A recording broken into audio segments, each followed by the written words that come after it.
Three, two, one. Hi, everyone. Welcome to Sista Docs Exhale. This is one of 7 episodes brought to you by these sisters right here. Please introduce yourselves.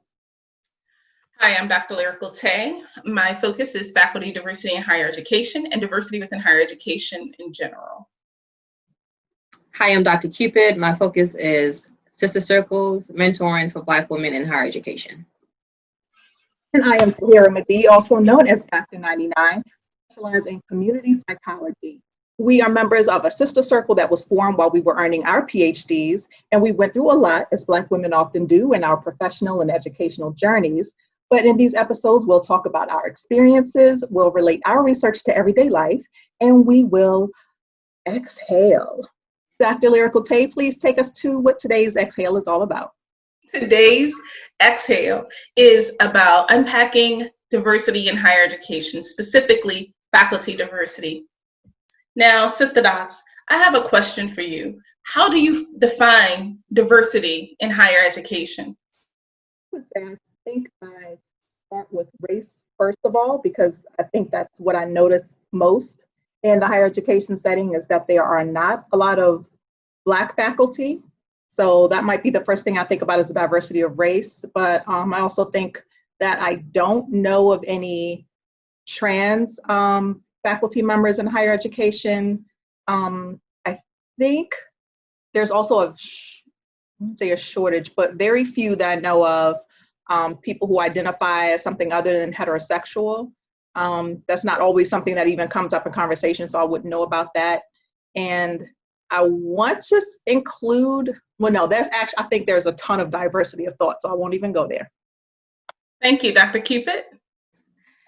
Adding on to Dr. 99, I do think that we do centralize race when we think about diversity in higher education.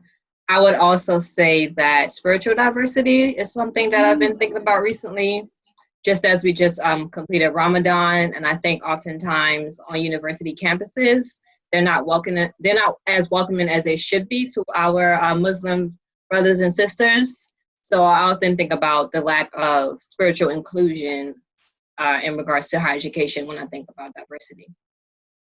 Thank you. And for my dissertation, which is entitled Faculty Diversity Initiatives at a Historically Diverse Institution, a Critical Race Theory Analysis, I chose to focus on faculty diversity because, as we've talked about in previous segments regarding faculty, is that we've often not had a lot of Black faculty, especially in the doctoral process, maybe even at the master's level, and even in undergraduate. And in teaching some 101 and 201 classes myself, I've had students tell me, and African American students, that you are my first Black teacher. And I was just like, wow. And not only African American students, but white students as well. And to hear that you made it all the way to college and have not had a Black teacher, a Black faculty member while you've been in college if you're a junior or senior, I just found that very troubling, especially because representation matters. Our voices matter. Bringing our perspective and teaching through who we are, it matters. And when I started just this journey, I actually wanted to become a faculty member within higher education.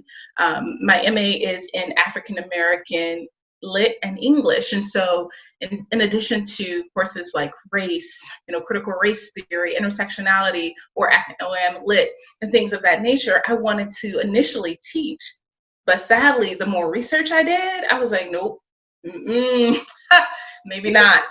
Can I ask you, so even though you changed your mind, the more research you did, what made you want to become a faculty member in the first place? That's because I only just came to because I was asked to be one, but before that, I was not seeking it out. When I was younger, people asked me, what do you want to be when you grow up? And teacher and gospel singer were, a big hit, but since I don't really have the voice for singing, I've always loved learning, and when I learned, I love turning around and sharing it with someone else. Ever since I can remember, school has been my way to engage and then my way to share that engagement. And I taught K-12 for about 8 years.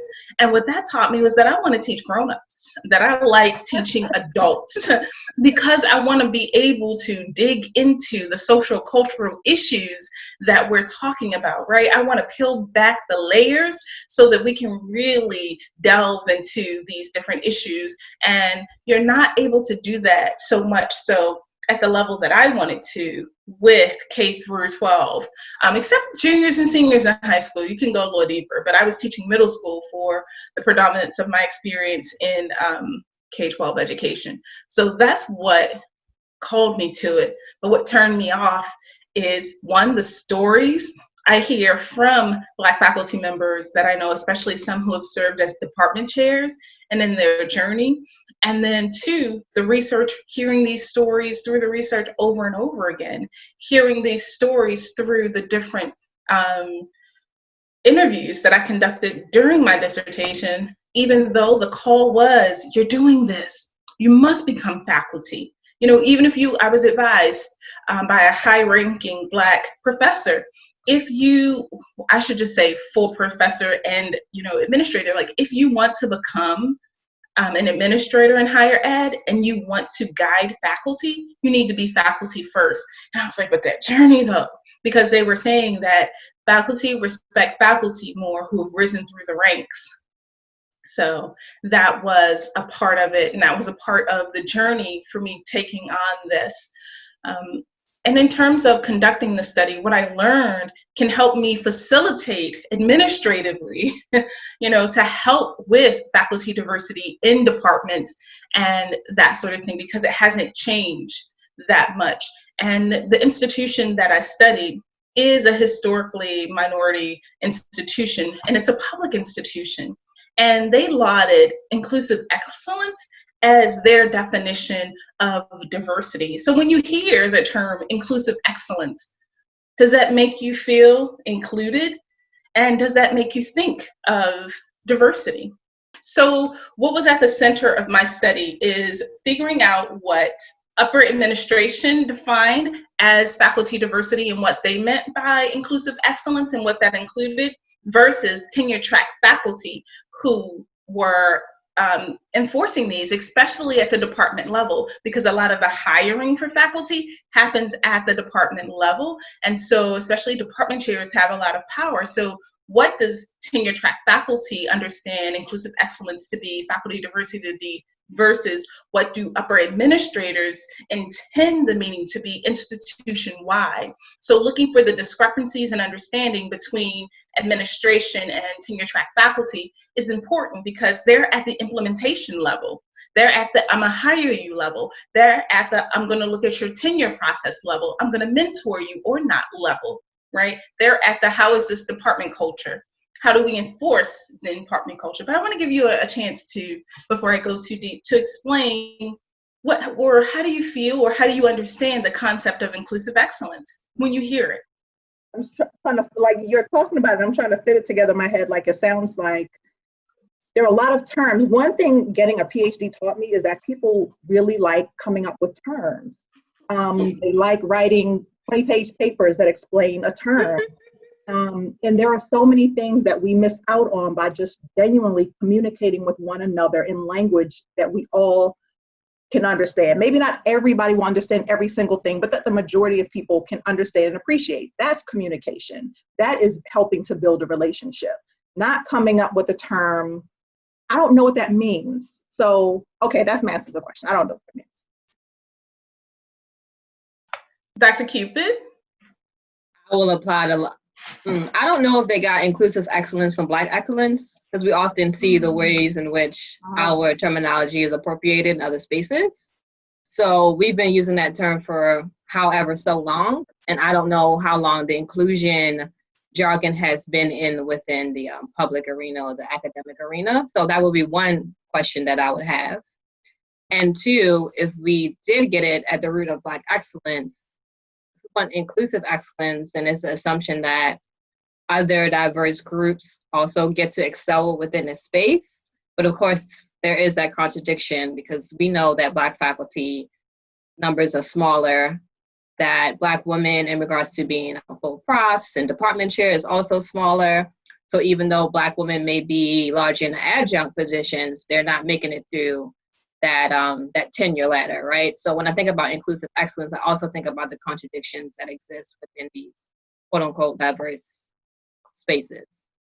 So when you think about the term inclusive excellence, it makes me think that the intention is definitely, as one of the respondents said, inclusive excellence is interwoven with social justice.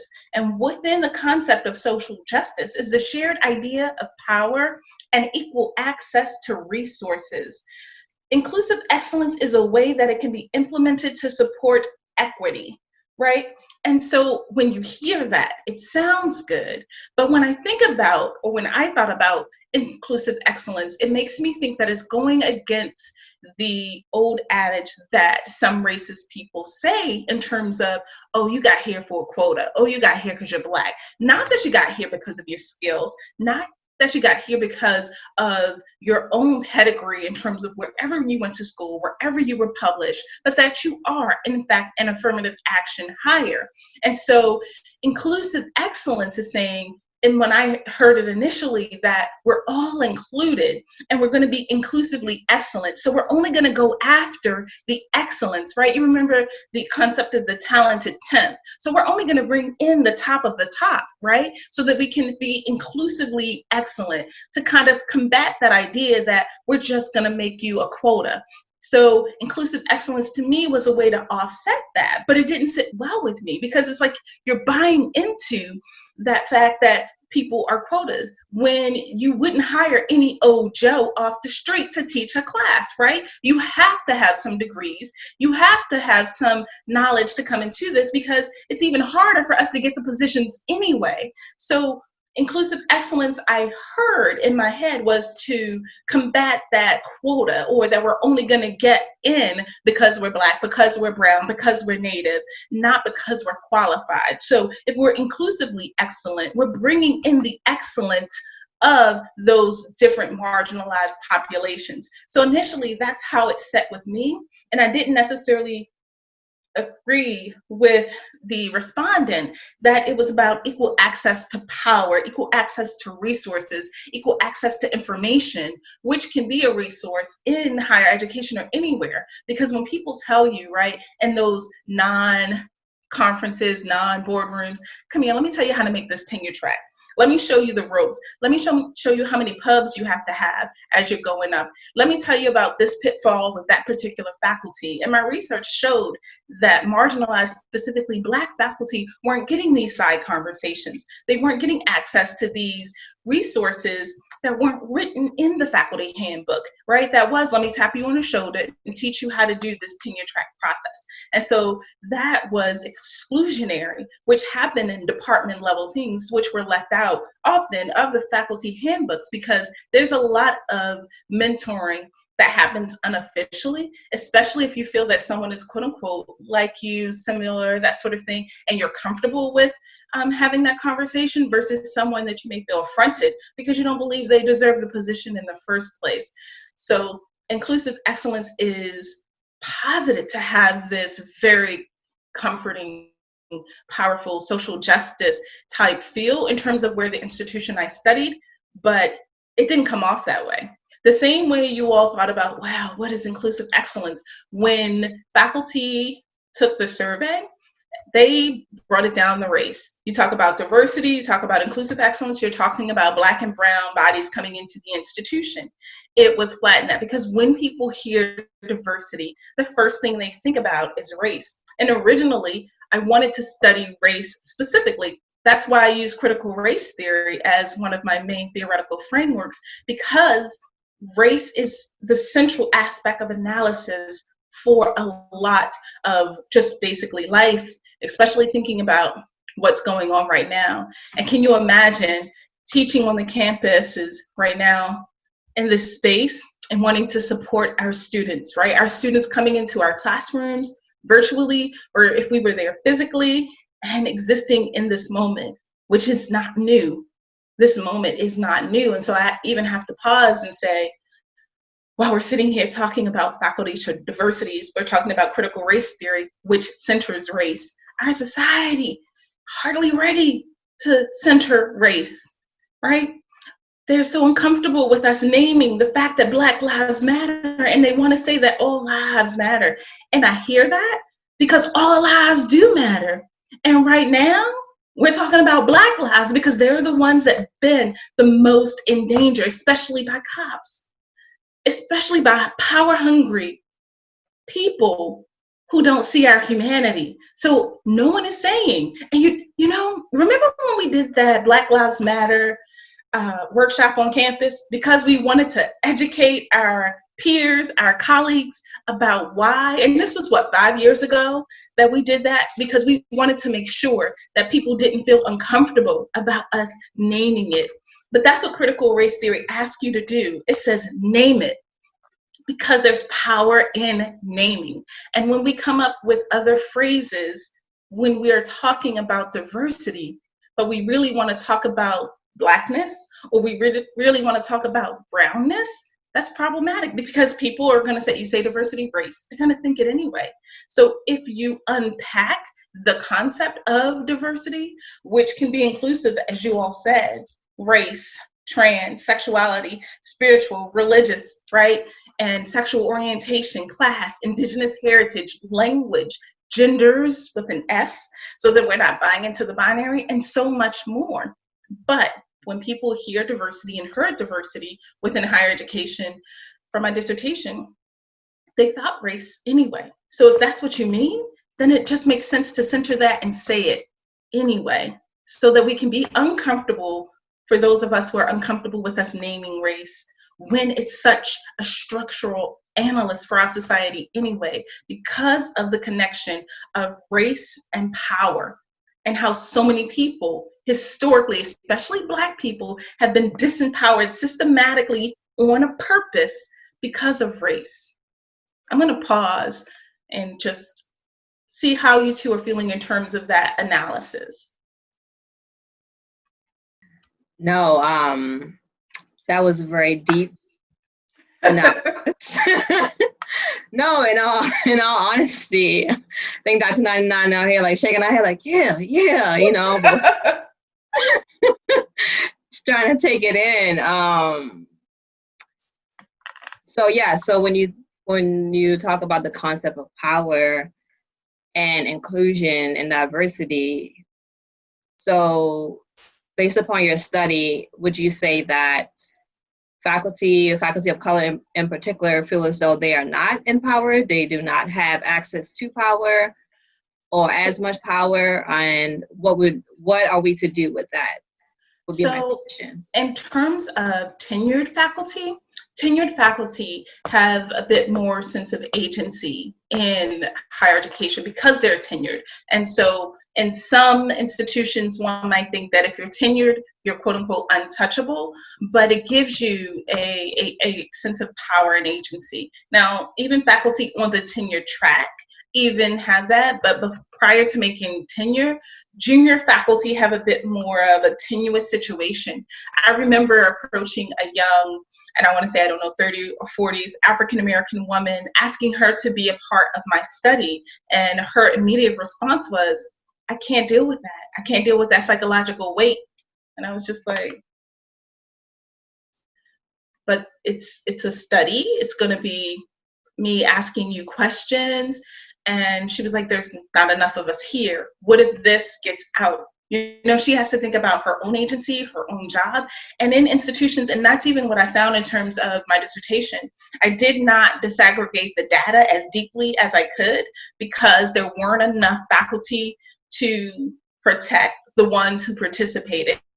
So you have to keep it very high level because there's so few, because otherwise they're going to figure out who's who, and there could be backlash, especially if people are speaking authentically and people are speaking honestly, right? Speaking truth to power. You don't want that to come back to you. And that was a real, I don't want to say fear, but concern for people, how, and for me as well. And I wanted to make sure that I picked names that weren't quote unquote stereotypically brown, stereotypically Black, or that sort of thing. The Native American population was very low in terms of institutional representation. So it was more Black, brown, Asian American faculty who were able to participate because their numbers were higher, but not in comparison to white faculty, especially full profs. So I saw this as a student in a department that wanted to do a diversity survey. People said the same thing. I saw how they did set up the survey where it's like, what year are you and do you identify as a non-white person or person of color? Which of course means you could just basically pick out, then it's male or female or whatever. So you could totally identify whoever it was, but it was weird to me. So I'm speaking of graduate students, you're speaking of faculty who are scared of speaking on diversity. I don't get what repercussions they say they're going to suffer, because even in the Black and the Ivory, I'm not saying they're not going to, it's just that reading the Black and the Ivory thing, I saw a whole lot of other people saying the same thing, like, these are the safe stories we're telling because they're fear of retribution. And I kept asking my classmates at the time, what are you afraid of? Like, what are they going to do? And I know well, they could hold back tenure. Okay, so holding back tenure. Yeah, they can definitely hold back tenure. They can make harder loops for you to jump through. If you think about some of the research said that marginalized faculty were told different information regarding the road to tenure. Some, like, let's say for you were in an institution that only required, 4 pubs, 7 pubs. You might be told, well, you need 10 pubs in order to go up for tenure. You need to have X, Y, and Z, which would be above and beyond. But if you're criticizing your department, even in a way that is constructive, even in a way that would give you more life within the department and would bring unity for you, but if it makes the department look bad, the department chair look bad, these things could, and think about it, there are networks, right? There are informal networks. So if you bring in me shade and I know someone else in a different department, then if you're going up for something over there, then I can tell you, look, I'm gonna drop a dime on this person, and then they're gonna tell you as well as, no, we're not gonna move this way, or give you misinformation too. So it's a matter of, especially for junior faculty who are on the road to tenure, to get, I don't want to say blacklisted because I don't like the fact that Black has to have that negative connotation, but basically being given misinformation because you decided to tell your truth. And think about your research funds. Think about if you want to take a specific leave or you've been working, like, it just depends on where you are, what you're asking for, and what level of power department chairs have in terms of your institution. Because it can really be, I've seen through another person's experience, when someone stands up, so how they say the tallest nail gets hit the hardest or something like that. How'd that go? The nail that sticks out the most gets the hardest hammer. So, and I've seen an African American department chair woman who decided to speak up against a person who tried to say that she was not providing correct supervision, what have you. But I've seen how the undermining of the white faculty to the African American department chair, and then once it came up as an issue, how the support wasn't given to the Black department chair. The support was given to the white faculty, and there were informal networks which were able to support that particular faculty. Another question that I used, or rather theoretical framework that I used, was intersectionality. And intersectionality to me is deeply entwined with critical race theory, in terms of thinking about your identities and their relationship to power, whereas critical race theory centers race. Intersectionality looks at your identities and their relationship to power in different given situations, which is highly contextual. So I wanted to ask you the question of, how do you consider yourself intersectionally? And how do you use this as an understanding in terms of thinking of how you show up as a professor, as an instructor in higher education? I think of myself as a young Black woman professional. How that shows up for me, I would say within my career, I think that because of my age, I'm often second guessed, or the assumption is, why are you at this table? So I often have that in the back of my mind, as that perception is going to be there once I enter in the room. So it's often an age issue for me. I am, in regards to being a Black woman, you mentioned earlier how some students is the first time that they have a Black woman educator. For me, that's different because, you know, growing up in K through 12, I've had Black educators, but just hearing that now in regards to our student population, it just really shows the shift that has happened recently in regards to who are educators for K through 12. So I am also conscious of encouraging students to reach out to me and to see me as a resource, and to also to center their own intersectionality, to push for them to bring that to the forefront, because oftentimes we come with these quote unquote objective lens, which we know don't exist.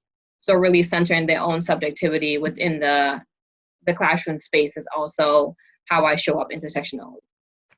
That's something I usually don't think about, like the intersectionality. I'm not saying I don't think about it. When it comes up, it does, but it's not something that I can put into words. Okay. It's something that I know it's on my mind. I know it's affecting everything that I do, but it's not something that I can readily put words to.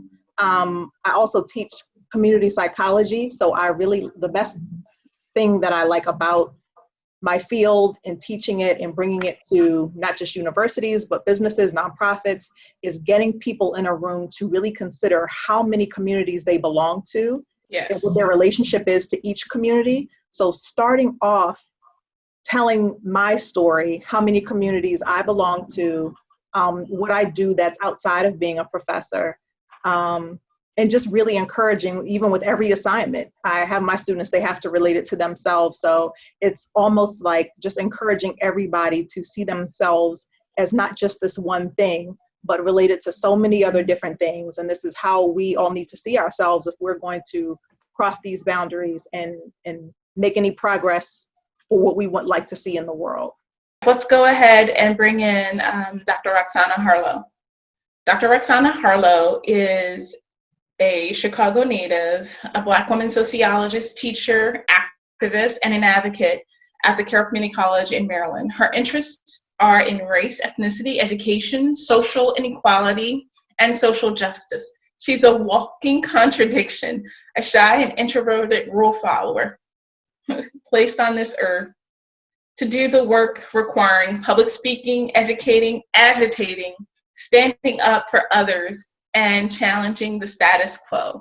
So I really like that idea of a walking contradiction. I feel like that myself often. Welcome, Dr. Roxana Harlow. Thank you for taking the opportunity to join us tonight. What I wanted to ask you is, how do you think of yourself intersectionally? And how does that impact how you process your experience as being a Black educator within higher education? Right. So I identify as a Black, cis het, middle class, middle-aged, able-bodied female, originally from the United States and originally from the Midwest. And all those things shape then who I am in the classroom. In higher education, in particular, I feel my Blackness ever present and my femaleness. Those two things are probably the most ever present things for me. From the time actually, since an adult in higher ed, whether it's as a student or working in higher education, my experience has only been in maneuvering within predominantly white spaces, which meant that I have always had to be conscious of and reacting to and responding to and molding myself to the sensibilities of whiteness, the expectations of whiteness, the values of whiteness. And so my whole adult life has been navigating that while also trying to keep a sense of authenticity and a sense of self within those interactions and learning experiences and teaching experiences. And when you're thinking about intersectionality and you're thinking about existing in white spaces and existing in whiteness, have you ever, as in some of our previous podcasts said, have you ever had to put on a mask to survive? And would you say that masking is an aspect of a part of our intersectional identities? Or would you say it's a falsehood? It is, and I have, yes. So I have had to put on masks quite often, and it has been for survival. And I remember listening to the last podcast, and I don't remember who said it, but whoever made the point that it is survival. It's something to the effect of it's survival when you know that you can take it off. It starts to become a problem when you don't know that you have it on and to begin with and you can't take it off. So that was Dr. Cupid. Okay, so props to that. So yeah, and so I am aware that when I'm wearing the mask that it is a mask, but the problem is not the problem is that sometimes when you take it off, you realize the weight of that mask, and that can sometimes be overwhelming. Absolutely.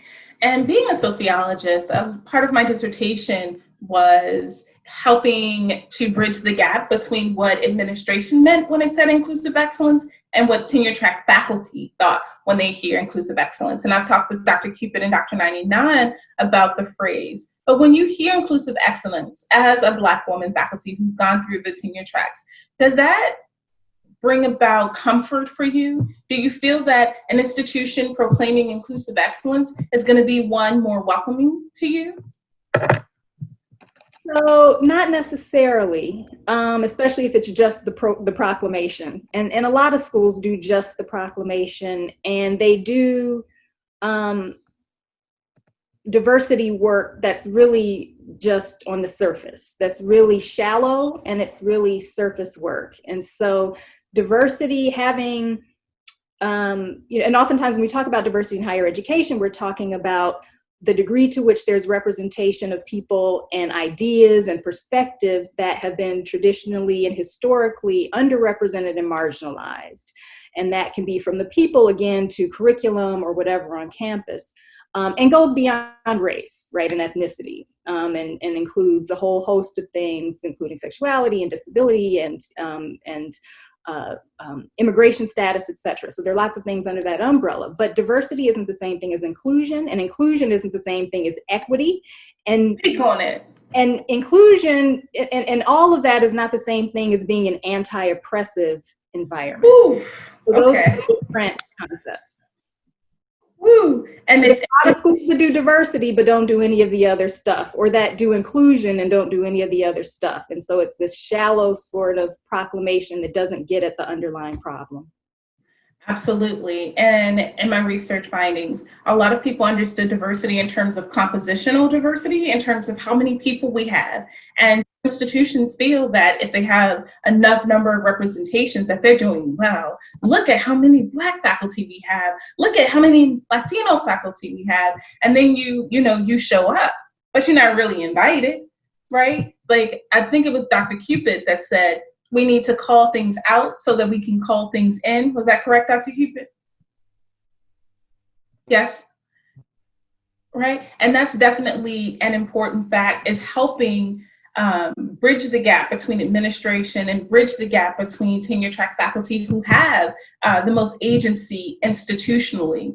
And as faculty and instructors here, Black women, what do you feel in terms of being heard? Have you felt that when you've spoken within PWIs that your voice has been heard? Or have you ever experienced it being undermined? It varies by situation, by context, who's in the room, what the purpose of the conversation is for. And I think that I've been fortunate enough to work with people, a lot of people with good intentions. The problem is that good intentions don't always, get you to where you need, but I do appreciate the good intentions. It also doesn't get to understanding. So I've worked with a lot of people who have great intentions, but really, as I try to talk and explain something, they don't have the the context or the experience to understand my experience. And so they can't really for some of them, what I'm saying in terms of what I experience is so foreign to them, they just have no place to process it. There's no place in their worldview to even make that make sense, to make those things that I'm telling them make sense. So that can be very frustrating, in which case they want to hear me and they're hearing words, but it's coming out as wah, wah, wah, wah, because they're like, well, no, these are, everybody's great here. I don't understand. Our kids would never say something like that, so it's kind of like somebody insulting your children or your loved one, and they only know them when they're being nice, but they don't really know the person or they don't, and in this case, we're talking about the structure and so forth. They don't really understand it the way that you are experiencing it. Yeah. Dr. 99, Dr. Cupid. Thank you, Dr. Rocks. I would agree with Dr. Rocks that it also varies. I know that there was one instance in which I did write a letter of grievance in regards to a situation in which I felt uncomfortable as a student within the classroom, and other folks and my peers also felt uncomfortable. And so the question back to me was basically, without asking the question, but asking the question of, do you want to join a committee in order to address this? And I forget the person, but one person, sister scholar who had graduated from the program, said, one, always keep your research centered, because when you enter in these institutions, they're going to want to take labor from you for free. So if you begin to enter into a space where as though you feel as though you're doing free labor, you really have to assess whether or not you want to do it. So in that instance, I said, you know what, this is as far as I am going within this issue. I've said the grievances, I've gave my recommendations, and I'm going to stop, because as a graduate student, I'm not going to give this labor. So I would say that's how I, as a Black woman, was undermined, because they don't contract graduate students to be consultants when we're often the experts in how we're feeling within these classroom spaces. So that would be my response in regards to a moment in which I felt as though my experience as a Black woman student was undermined or not fully taken for granted. Like Dr. Rock says, it's one thing to have a proclamation, but how do we then get the policies and practices and shifting those policies and practices so it's actually anti-oppressive? So I was an undergraduate student, a graduate student, and am now teaching in the same department. As an undergraduate student, I felt completely supported. I had at least 2 Black faculty mentors, people who looked out for me and I think mentored me and helped me get into graduate school, just applications and things like that in the first place, but also got along with a lot of the other professors. That changed once I became a graduate student in the same department among the same professors who were then, it was like this unfriendly thing that just happened. I don't know what the shift was. It was something about me going from undergrad to grad that I saw a difference. And I talked about it a lot. And like I said, a lot of fellow graduate students who were not white did not feel safe to talk about their experiences to the people who were giving them these experiences. I did, but I also think that's because I brought this up before, me being a little bit older. I felt more confident, also had an identity that was outside of getting a PhD or being a graduate student. I had other things I wanted to do. And at this time now, I have only taught 1 class so far, and now I'm moving on to teaching 2 classes, but haven't necessarily had that same interaction even with the faculty. So I don't even really feel, it's not like being necessarily a part of the community of the department. But when I did as a graduate student, I was also asked to be on a committee. I served on that committee for 3 years. And I felt like that was a way to see what changes could be made. And we did make some headway as far as having new graduate students come in and take a diversity type class, something that got them thinking about this kind of stuff when they came in. So, but I took a lot of those things on as a graduate student, but I think that also has something to do with my field of study, which is community psychology. I wanted to know how to get into rooms with people and have these conversations. But a lot of other people did not and still do not feel safe having those conversations. So I don't know what it is about me. And I think part of it is just not tying my whole identity into the university or the department or having a job there that allows me to just say, it's not even about feeling safe. It's about knowing what has to be said, or just naming it so people can't say that it doesn't exist. I'm going to say, hey, this is what happened. So I don't know, for whatever is taken after that, I don't know how that's going to look as with me being a faculty member, also a part-time faculty member. I don't know what that's going to look like, but I'm very interested in the people who are fearful of some type of retaliation, and I want to hear what they have to say. Definitely. And I think Question. Sure.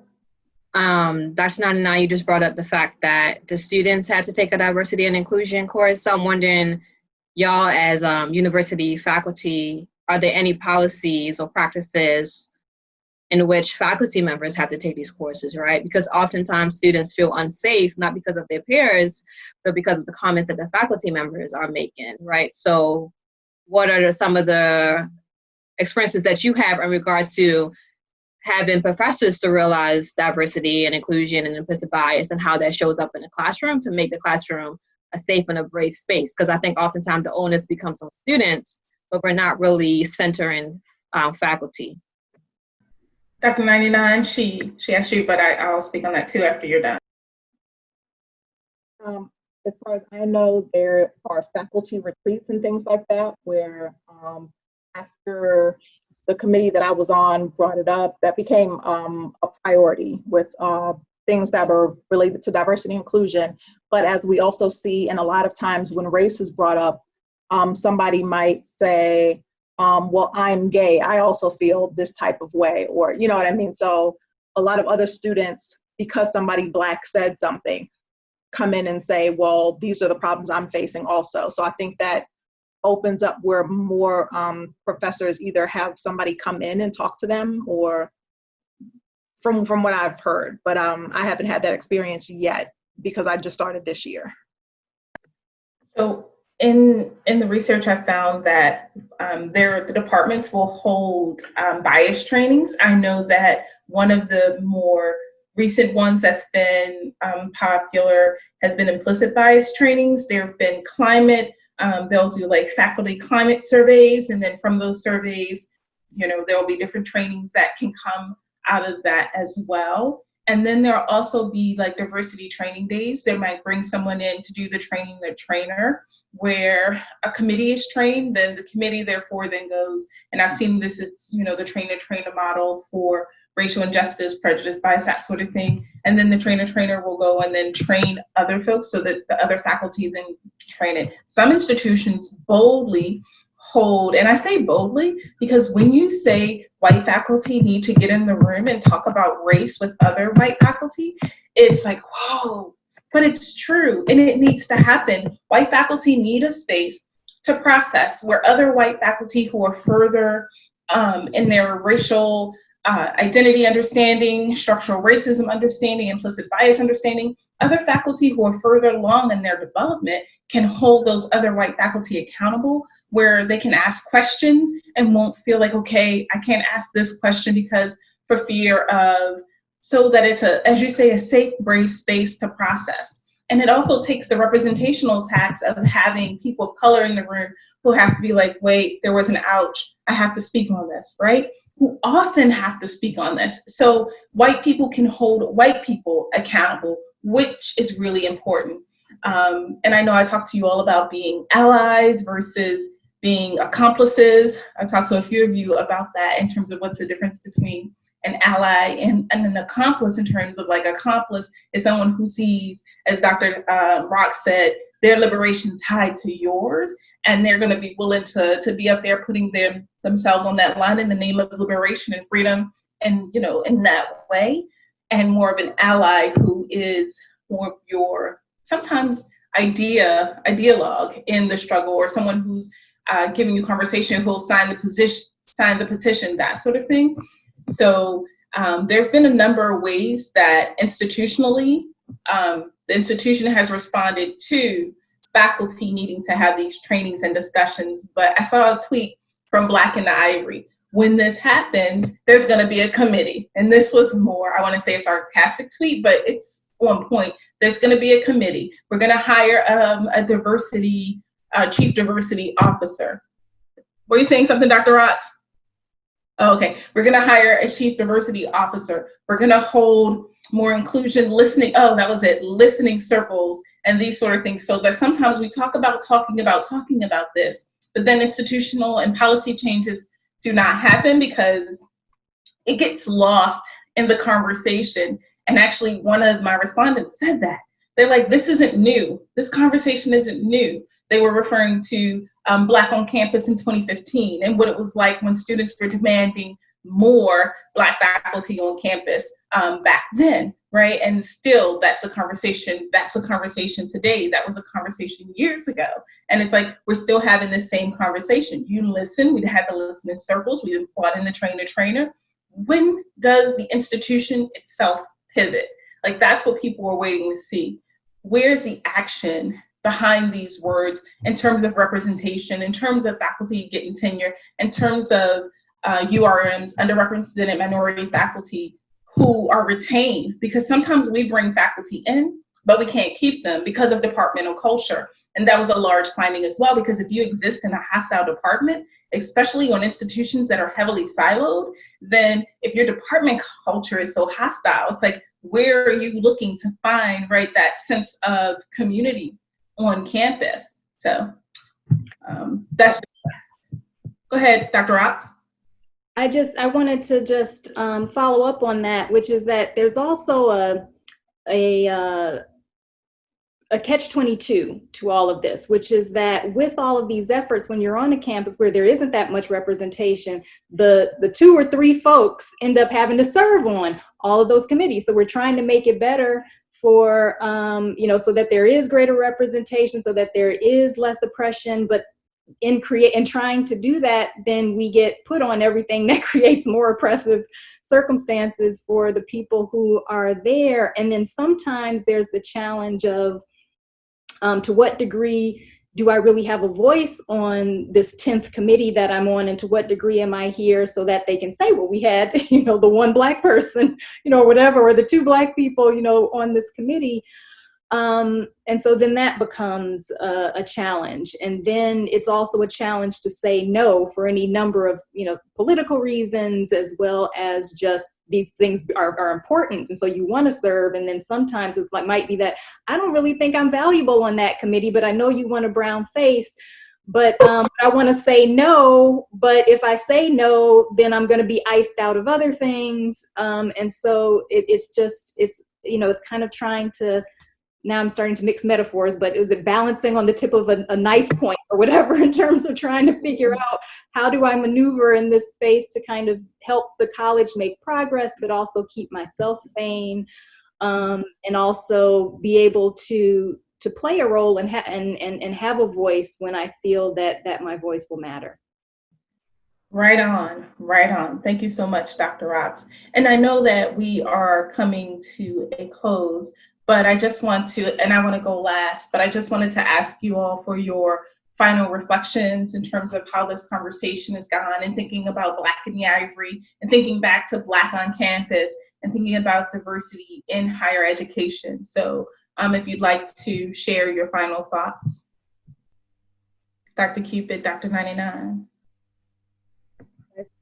You said it all. I don't have any final thoughts. I'm really glad that another hashtag has started so that we can tell our stories. Not that we don't anyway, but you talked about Black on Campus 5 years ago and now Black in the Ivory. So I've been checking that every day, and it's something about reading other people's stories that is doing this job, that hashtag, so we can tell our stories.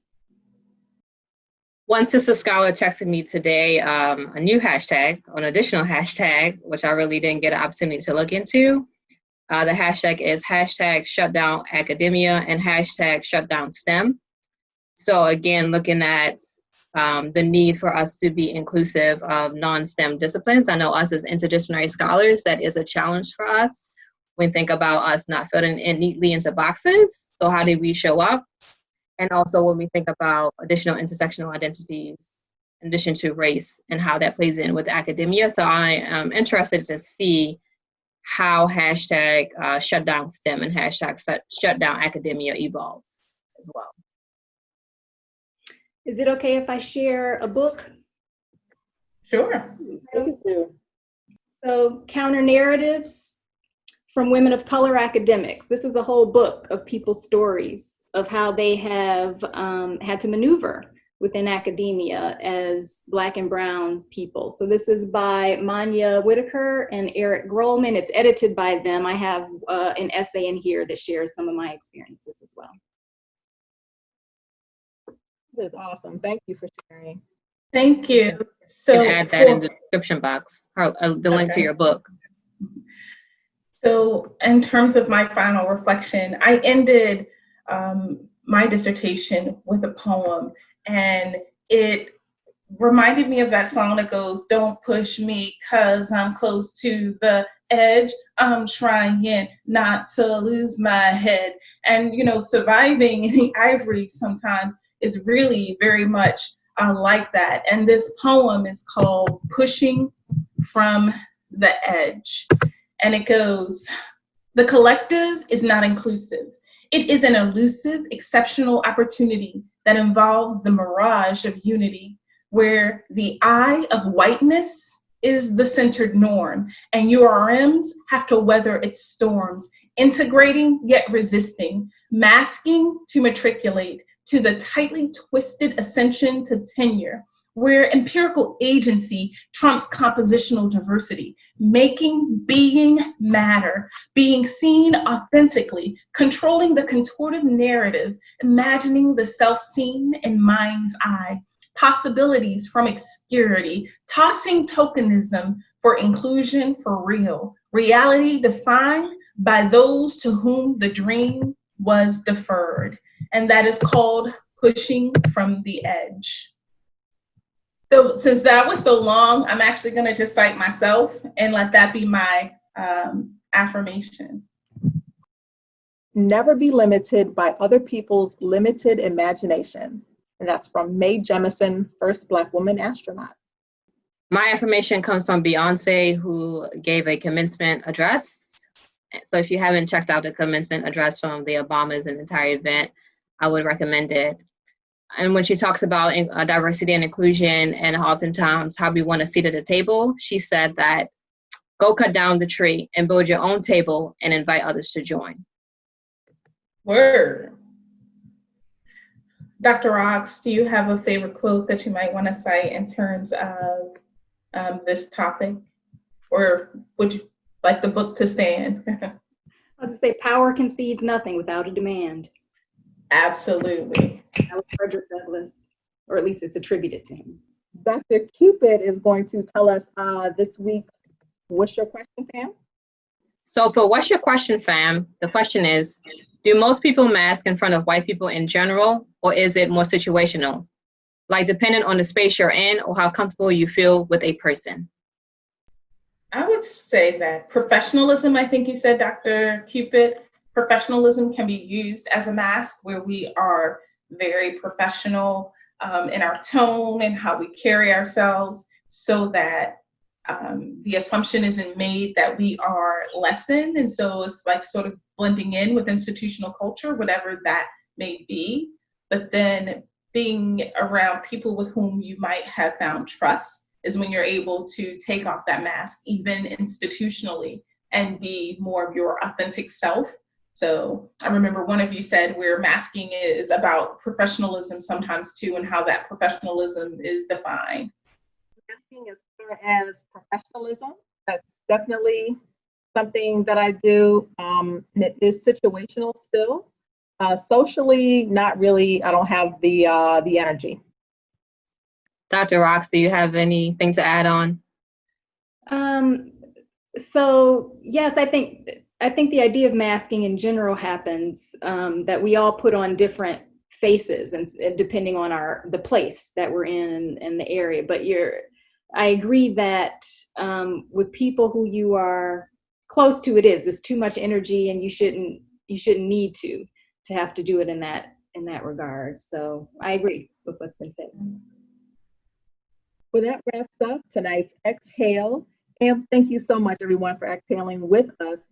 Please join the conversation on social media and share with your friends. We do have an audience question this week. It is, Black faculty, How do you ensure your voice is heard within your institution? Use the hashtag SistaDocsExhale and follow us at SistaDocsExhale on Twitter, but you can also make comments on the YouTube video. You can also find us on Facebook at Sista Docs Exhale. Until next time, we wish you love, light, and insight. Peace. Peace.